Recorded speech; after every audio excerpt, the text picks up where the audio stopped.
Assalamualaikum warahmatullahi wabarakatuh. Baiklah, perkenalkan nama saya Awang Dika Putra dengan NIM 2430201004.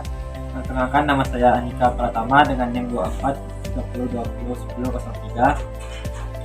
Kami di sini akan menjelaskan sedikit tentang hukum dan stratifikasi sosial. Saya akan menjelaskan materi yang pertama, yaitu definisi stratifikasi sosial. Stratifikasi sosial diartikan sebagai perbedaan penduduk atau masyarakat ke dalam kelas-kelas secara bertingkat atau secara hierarkis. Adapun menurut Robert M.Z. Lawang, yaitu adanya penggolongan masyarakat dalam sistem sosial dan struktur sosial tertentu. Susunan ini terbentuk melalui jalur hierarkis atau bertingkat yang didasari pada perbedaan kekuasaan dan dinilai seseorang yang ada dalam masyarakat tersebut. Sedangkan menurut Surjono Sukanto, perbedaan yang ada dalam masyarakat secara vertikal atau bertingkat. Perbedaan ini banyak disebabkan karena adanya latar belakang status dan peran sosial yang ada dalam masyarakat itu sendiri.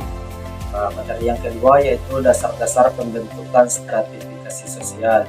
Yang pertama, kekayaan. Artinya orang yang memiliki kekayaan paling banyak masuk dalam lapisan strata teratas.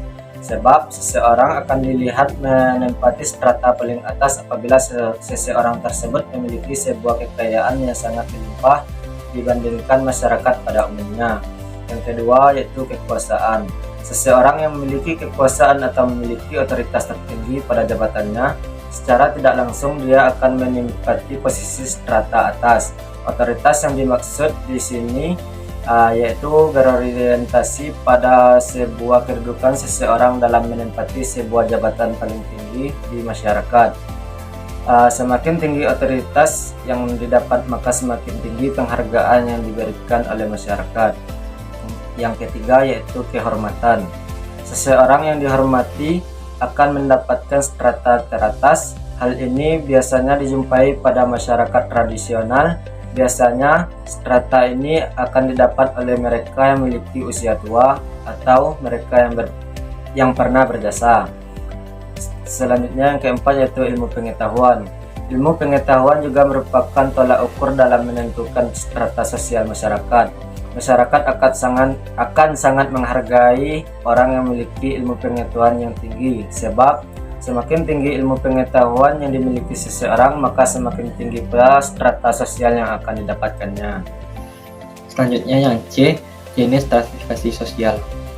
Status sosial dapat diartikan sebagai kedudukan seseorang dalam bentuk kelompok sosial yang ada di kehidupan masyarakat.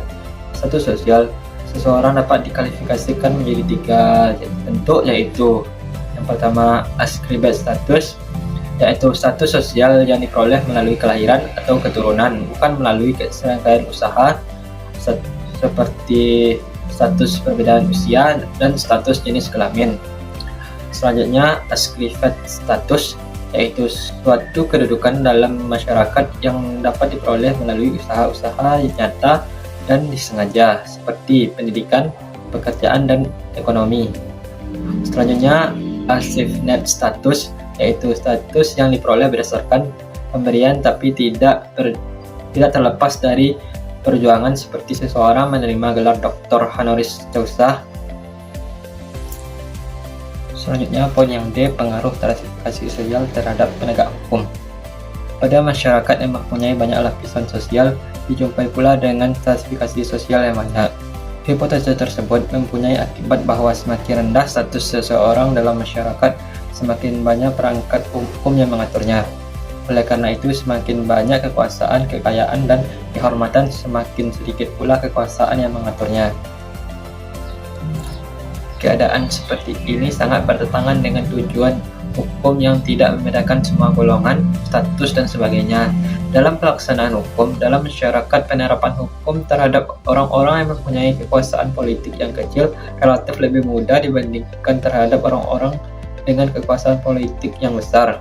Semakin tinggi kedudukan seseorang dalam relatif sosial, maka semakin sedikit hukum yang mengaturnya. Sedangkan semakin rendah seseorang dalam stratifikasi sosial, maka semakin banyak hukum yang mengaturnya. Hukum yang mengatur mempunyai kekuasaan relatif besar dan terbalik menimbulkan tekanan pada badan-badan pelaksanaan hukum. Baiklah, hanya itu yang dapat kami sampaikan. Assalamualaikum warahmatullahi wabarakatuh.